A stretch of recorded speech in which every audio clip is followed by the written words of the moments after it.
Ngayong araw, hindi lamang bilang Pangulo ang aking pananalita, kundi bilang isang ama, bilang kapwa Pilipino, at bilang isang taong lubos na nag-aalala sa kaligtasan ng ating mga anak.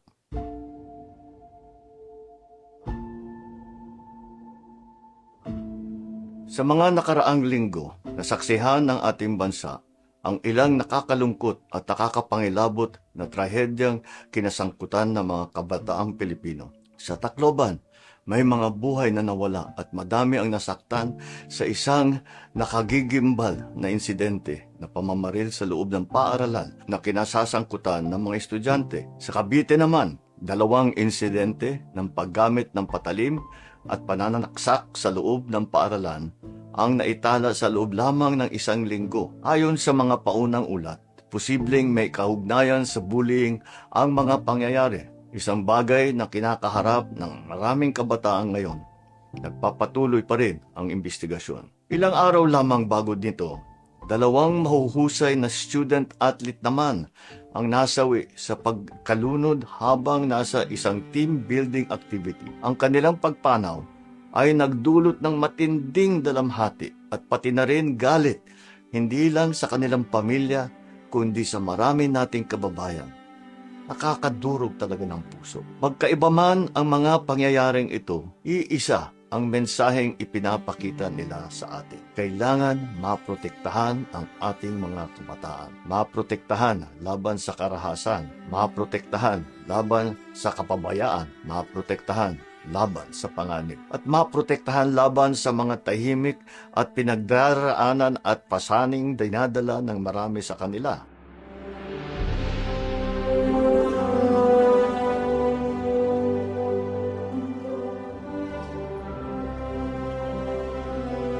Paaralan ay dapat maging lugar ng pagkatuto, pangarap at pag-unlad, hindi lugar kung saan nangangamba ang mga magulang para sa kaligtasan ng kanilang mga anak. Kaya naman, inatasan ko ang ating mga ahensya sa edukasyon, kapulisan, kalusugan at lokal na pamahalaan na higit pang palakasin ang mga hakbang para sa kaligtasan ng mga mag-aaral sa buong bansa. Ngunit hindi sapat ang pagkilos ng pamahalaan lamang. Dapat manatiling aktibong bahagi ng buhay ng kanilang mga anak ang mga magulang. Dapat ipagpatuloy ng mga guro ang kanilang tungkulin, hindi lamang bilang tagapagturo, kundi bilang mga gabay at tagapayo. Dapat ring tiyakin ng mga paaralan na mahigpit na nasusunod ang mga panuntunan sa kaligtasan.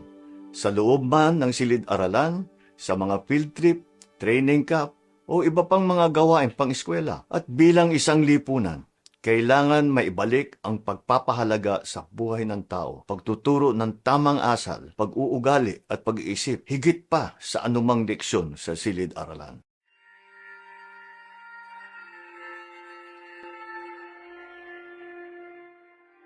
Sa bawat estudyanteng nanonood ngayon, mahalaga ang inyong buhay. Mahalaga ang inyong mga pinagdadaanan. At ang paghingi ng tulong ay hindi kailanman tanda ng kahinaan. Sa mga magulang naman, huwag maliitin ang halaga ng isang simpleng pag-uusap kasama ang inyong anak. Minsan, ang pinakamahalagang proteksyong maibigay natin sa ating mga anak ay ang ating oras, atensyon, at pag-unawa. Sapagkat ang tunay na lakas ng ating bansa ay nakasalalay sa kaligtasan, kapakanan, at mga pangarap ng susunod na henerasyon. Maraming salamat po. Mabuhay ang kabataang Pilipino. Mabuhay ang Pilipino.